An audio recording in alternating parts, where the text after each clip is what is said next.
Out here, our dinghy is everything. Our ride to shore, our adventure craft, our supply hauler, and after putting serious miles on our new aluminum hard dinghy, it's time for some real talk. Did it live up to the hype? Is it up to the task for world cruising? What lessons did we learn the hard way, and is it worth the price tag?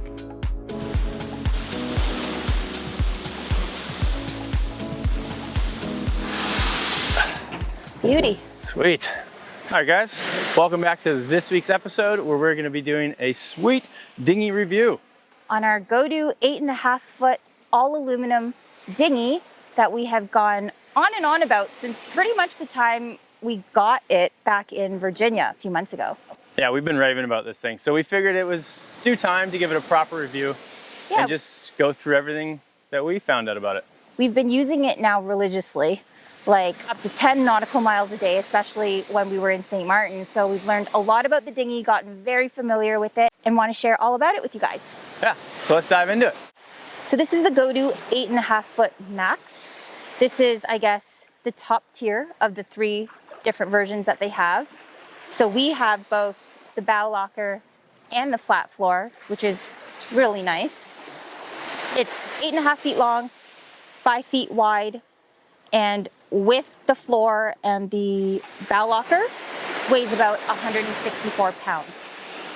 If you got it just base without the locker and the floor, it's 144 pounds, but each add-on is roughly 10 pounds. They also come with a pair of awesome beach wheels that we have never had before in our prior dinghy, so we're really pumped about that. I believe these will also add a little bit of weight, maybe 10 pounds-ish. Not sure, they're not too heavy, but you don't have to keep them on all the time. And they're easy to deploy. Usually you do that before you get on the beach, but we just wanted to show you how easy it was to pull the dinghy up without the wheels. The hulls are pretty comfortable because they're flat, so you have a lot of stability when you're sitting, and they're lined with sea deck foam, so it feels nice. It's not hot. That's a common question that we get a lot is the dinghy hot because it's metal? So this area here, when you're sitting, your thighs don't touch. So, well, I'm gonna get the dinghy all salty. Oh, no, Travis doesn't want that. Please don't. So when you're sitting, your legs, your thighs will touch here, like they hang over. They never touch. They just don't, like ergonomically, they don't touch here, for me anyway. So that's not an issue. The only part that can get hot, if it's been sitting under the sun in the tropics for hours, this part can get hot. But typically, you're not sitting with your legs here anyway. You're sitting here, so it's really a non-issue. Another thing is when it's sitting in the water, the hull is cooled. So the water temperature really brings down the temperature, so it's not hot on the bottom, ever. I absolutely love this bumper cover, well, bumper and cover, because 1, it provides a nice protection against the mothership, but 2, it also is super easy to change out. Like, you don't have to have these big crazy dinghy chaps that are super complicated to sew and they cost half the price of the dinghy. Like, this is just a pretty straight piece of fabric. Like, anybody could sew that up if you didn't want to rebuy. I'm pretty sure they sell just the Sombrella if you ever did wreck them and wanted to replace them, but that's why I love this dinghy. It is a lifetime dinghy. Like, let's say the decking just goes to crap, the bumpers go to crap. You could strip all that off, buff it all up again, put new decking on, put a new pad, buy it right from them, and it would look brand new again in like 20 years. So I really like that. All right, we're gonna do the tippy test now and how stable this thing is. So the bow, it's so stable. Like, it goes to a point and you're like, oh, but then it just stops because of the shape of the tubes. Yeah, like that. Is it bad that I kind of want to see you fall in? Yeah, like that. Jump on it.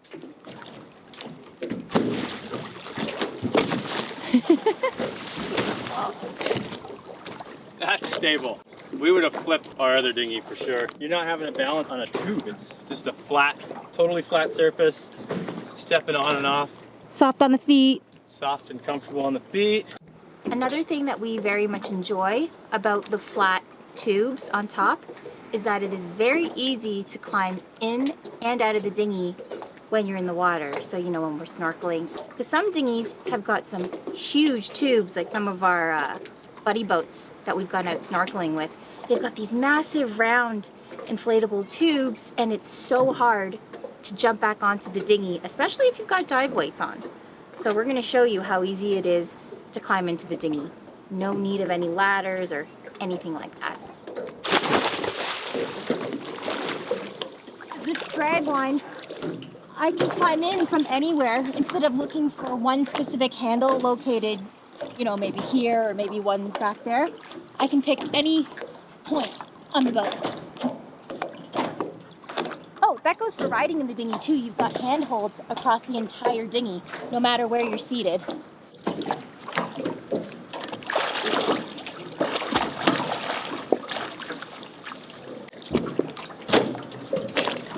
Easy peasy.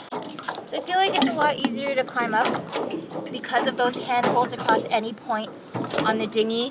It's flat, so even if you've got one part of your body on, say one arm, and you're trying to get the other one up before you prop yourself up, you've got a flat level surface versus a round bubble of a tube that you're probably almost slipping off of when you're trying to heave-ho. And it's grippy. The foam was very grippy, so it allowed me to push myself up or pull myself up a lot easier. So what I personally really enjoy about the dinghy is that it feels so stable and safe. I feel totally comfortable going out on my own in those rare times that we aren't attached at the hip. Just feels solid. So I don't know, like, to explain it, I guess with the only other dinghy I would know would be just an inflatable. Like, we had a V-floor, hard bottom, inflatable dinghy, but it's like, it's bouncy, it's a little darty with one person, you know, because the weight distribution when you're solo is different than if you have somebody else kind of evening out the weight. It can feel a little sporty and bumpy and not really too stable, especially when you're bouncing on those tubes. But with that by myself, it felt solid, like I was driving a boat. Even little bumps in an inflatable, it's just like you're just jumping on the tube the whole time. For an 8.5 foot. Yeah, it feels like a boat, right? Yeah, for such a small thing. This is the smallest one that they have. We have the 8.5, there's a 10.5, and I believe they might be coming out with the 12.5 soon.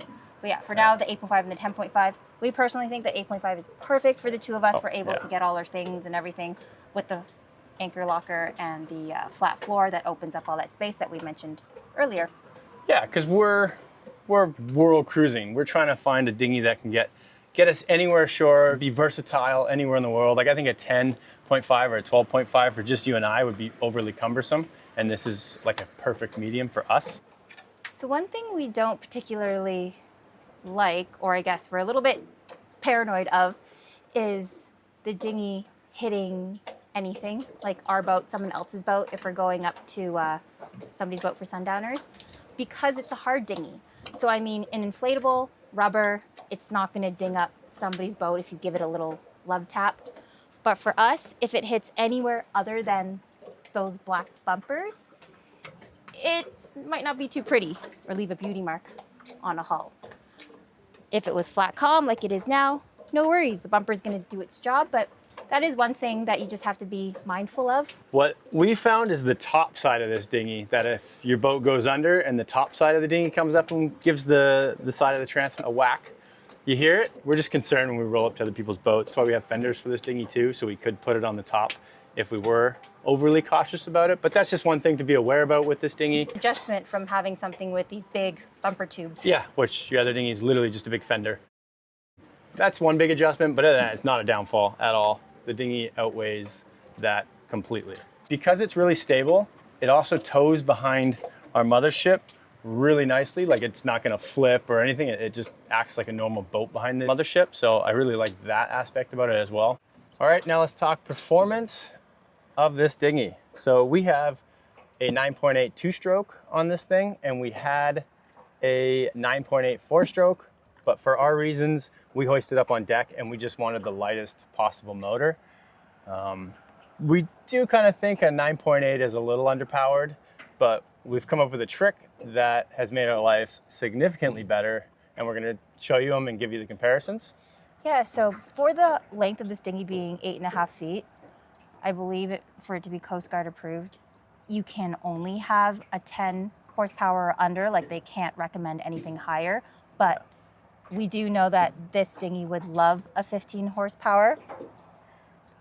Yeah, so like if you're pulling it up on davits or something where the weight's not an issue, then easily I would personally put a 15 on it. Or but if you're traveling the way we do, and we often have tons of provisions, boat parts, jerry cans, heavy things, Yep. That's where we see the benefit in having something a little bit more powerful than a 10. Yeah, but we've found a trick that helped us out hugely. Big time. And we're gonna show you. So let's get this started.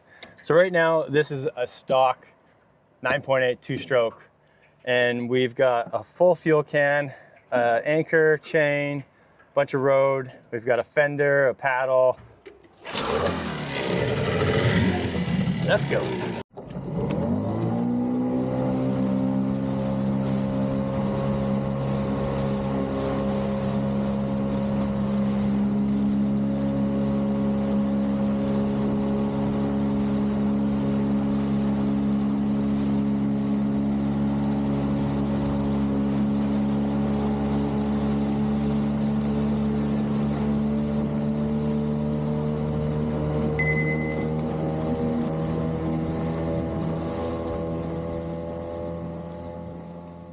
All right, so that got us on plane, but it took a little bit of time. Now we're gonna check out the top speed.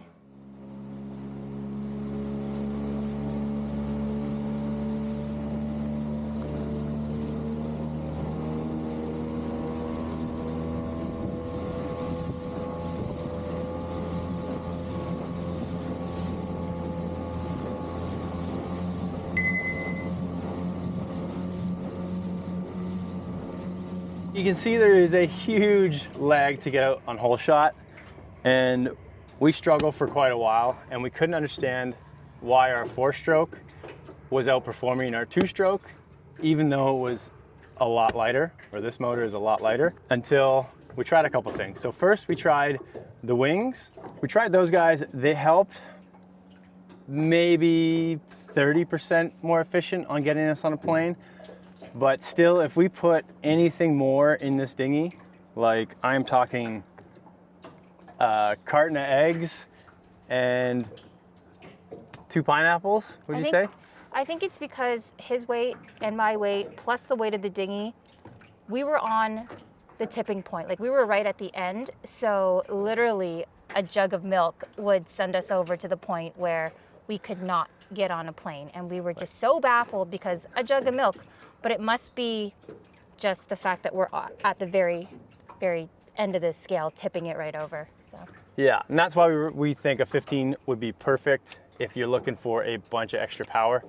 But so we tried those fins, didn't quite work, and then we finally got our package in the mail, and we'll show you the biggest difference. And I think if you're gonna get this dinghy with a 9.8, whether it's a 4-stroke or a 2-stroke, you're gonna wanna go with a 7.5 pitch, like an 8.5 by 7.5 inch pitch propeller for the Tahatsu. Like, order it right away.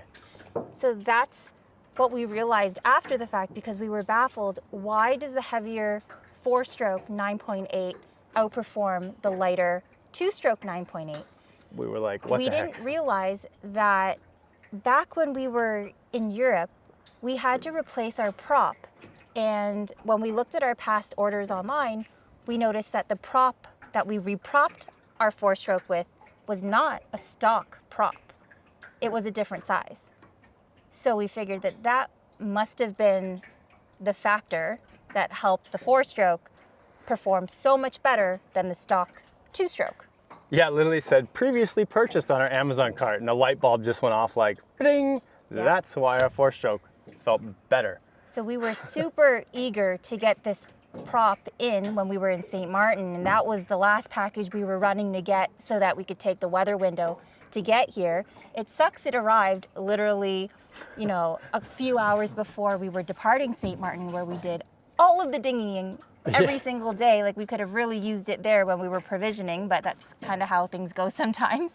Yeah, we desperately needed it in St. Martin. We were happy we got our hands on it, and we're going to show you just why you gotta order that and change it if you're gonna get a 9.8 2-stroke. Yeah, if you get this dinghy, just expect to buy the 8.5 by 7.5 inch pitch propeller for your 9.8. Yeah. like it's a must. And it was only like $40, so. Yeah, if you're in the States, and Amazon is easily accessible for you. Yeah, or St. Martin. Or St. Martin. So we're gonna exchange the prop right now and show you the difference.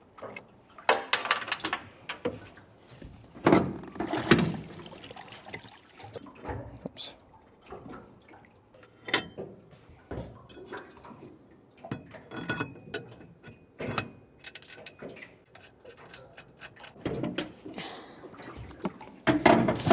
Now that it's all replaced. That's why we like this motor. It's so easy to maneuver. Yeah, you'd never be able to do that with the 84-pound. Yeah, it's just without breaking your back or feeling like you can drop it. Take one wave and boom. Now that the new prop is on the outboard, we're gonna do the same tests. We're gonna start off by doing the whole shot, seeing how fast we can get on a plane.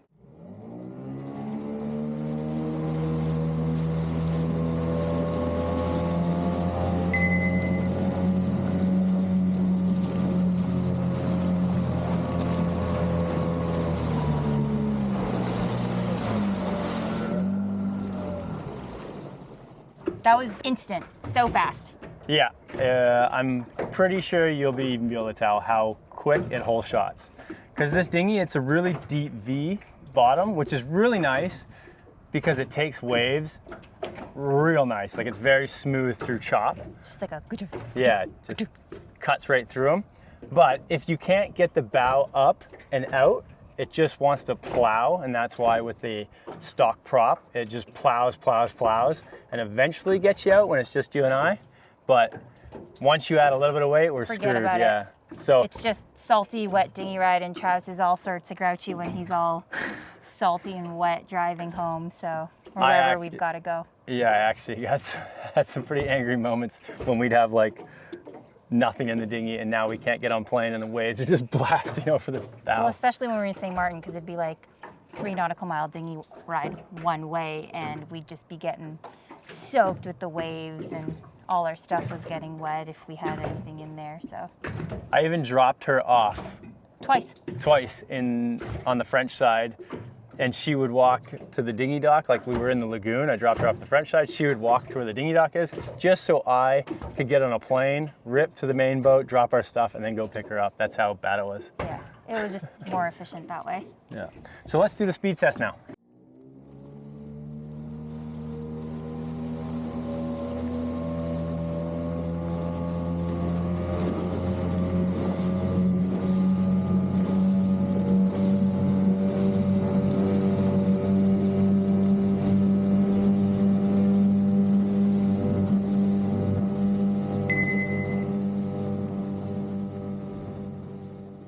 Okay, so it was the same speed with both props.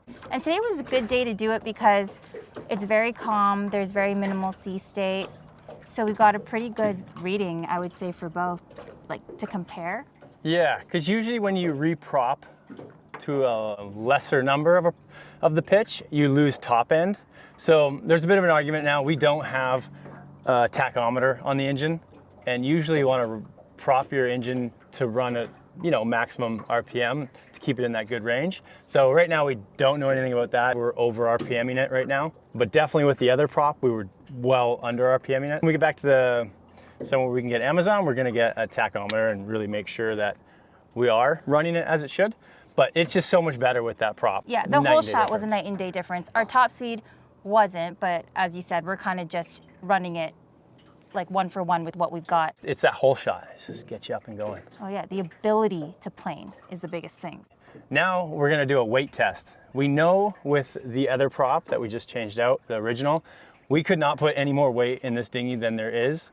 But now we're gonna go put a jerry can in and see where it just doesn't go on plane anymore. So we got a jerry can, we got 2 jerry cans, and then if we can get more than that, that's just gonna be awesome. So let's go grab that.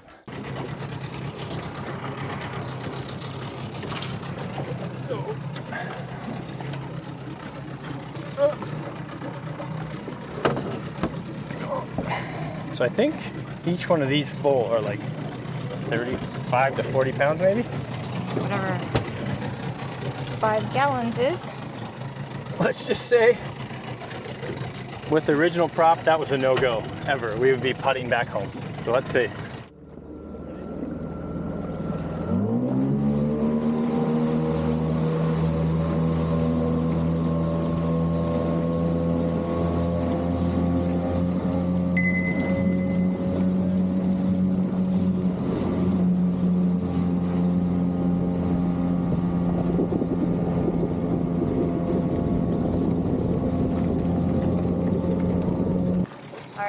we're gonna get real optimistic and put the second fuel tank in. Yeah, so this I think Jerry. we might get a little greedy.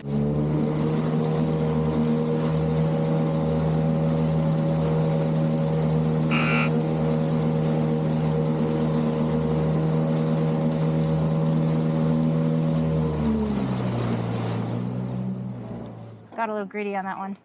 Yeah, that's a no-go. With one of those, I know we don't really grab more than 30 pounds of groceries, and that's our main concern. And if ever I have to do a gas run, I usually don't come with me anyways, and I definitely can get 2 or 3 of these for the weight of you. And the way that we've done all of our tests is with the positioning of how we've learned works for us the best. So we've played around a lot with where each of us sit on the dinghy, so we've kept it consistent.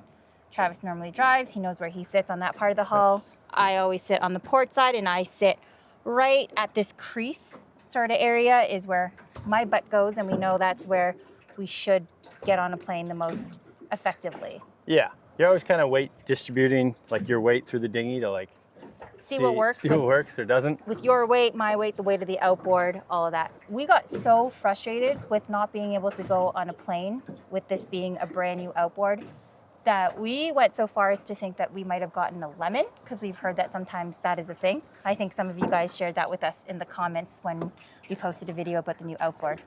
So anyway, we went back to the chandlery, and they were so kind enough to actually take a brand new Tohatsu 9.8 two-stroke, same one that we had, out of the box and test it on this dinghy to see if it was our specific outboard issue or just a weight propulsion sort of issue with the dinghy itself that was causing us to not be able to go on a plane. And both engines had the same result.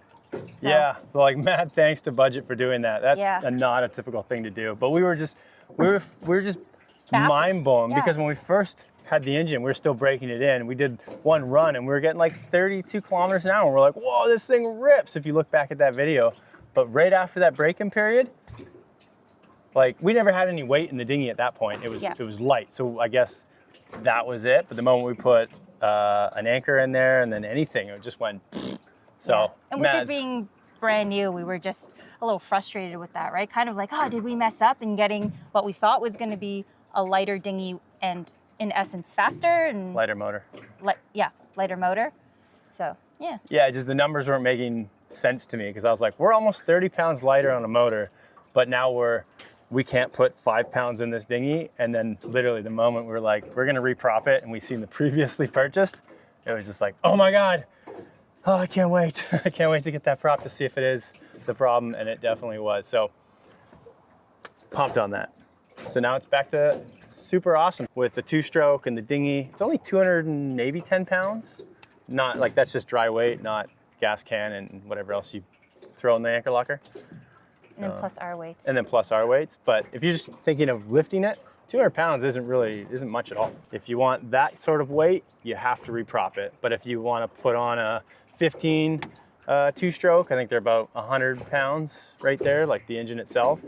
If you're fine with that weight and your davits and everything, then I would go that route. But if, like we said, weight is a big thing for you, reprop it.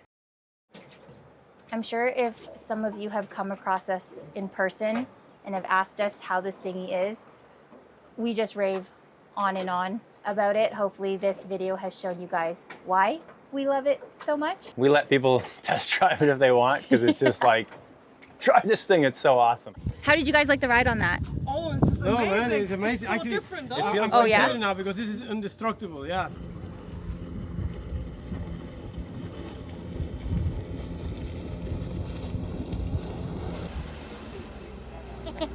How did you like the ride? It was I've never rode on an aluminum dinghy. This particular dinghy is very stable. When I got on, you can stand on the side of it, completely on the side, and it doesn't flip. The sides are nice because they're very wide. You got to be a passenger and you got to drive it too. Yeah, so you had a feel. And it's not the lightest dinghy, but even this 9 horsepower engine pushes it really well. With 2 people, we got on plane really quickly and zipped around here much faster than my dinghy actually. and it feels really, really, really safe, very comfortable. We had some little bit of wind and some waves, and Felt good it still? felt really nice. It's like riding in a real boat. Pretty cool. I think I might get one actually. Use Jibsea, save some money. They're selling me stuff that I probably shouldn't buy, but I think it'll be worth it because it will last forever. Yeah, indestructible. Forever. It's our forever dinghy. That's what our thoughts are. It's perfect. It matches your boat perfectly.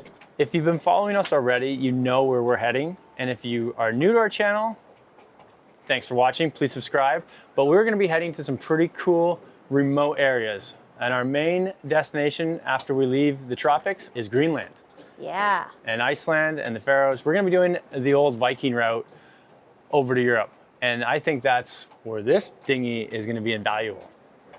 Yeah, I think we're really going to appreciate this dinghy tenfold when we're up north, where we're not, beaching the dinghy onto powder soft sand. We're going to have rugged coastlines, rocky shores, tides, barnacles. We might not have a dinghy dock to tie up to. We're not the nicest of dinghy docks. Yeah, it could be like a rock, and all the things could, puncture our old dinghy, whereas this thing is a beast. Yeah, when we went up to Faroe Islands and Ireland and Scotland with our other dinghy, utterly terrified. I've exploded our dinghy with all of our camera gear in it, trying to get back to Jibsea, thinking, oh my God, I'm gonna lose all my camera gear, just because I touched one barnacle and just shredded the tubes. Or when you come back and you're like, is our dinghy still a dinghy, or is it just gonna be this Or we've left deflated balloon on shore? We've left it on the beach and it's